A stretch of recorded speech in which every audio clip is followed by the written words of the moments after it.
Venezuela has more oil than Saudi Arabia, so why is it still struggling to even pump 1 million barrels a day? Today, we break down why Venezuela's long-promised oil comeback is proving much harder than many expected. Venezuela holds the largest proven oil reserves in the world, roughly 300 billion barrels, nearly 20% of global reserves.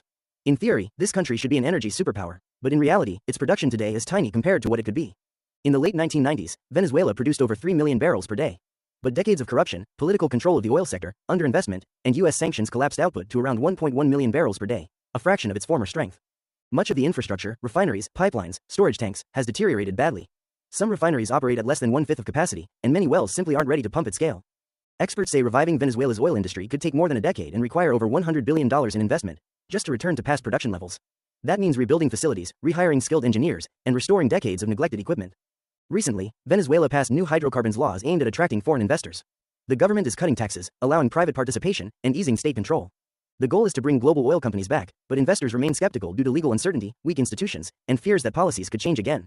Chevron, the only major U.S. oil company still operating in Venezuela, says it could increase production and process more Venezuelan crude if political and economic conditions improve.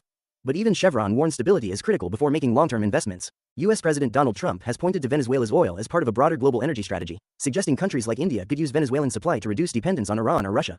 But political diplomacy alone can't fix broken infrastructure or replace missing billions in investment. This isn't just Venezuela's problem. A real Venezuelan oil comeback could reshape global energy markets, influence oil prices, and affect fuel costs from Asia to Europe. Despite new laws, eased sanctions, and growing global interest, Venezuela's oil revival won't happen overnight. It requires massive investment, technical rebuilding, political stability, and years of reform. So while headlines talk about an oil boom, the reality is much slower, more expensive, and far more complex. If you found this breakdown useful, hit like and subscribe for more global energy and geopolitics explained. And tell me in the comments, do you think Venezuela will ever return as a major oil superpower? See you in the next video.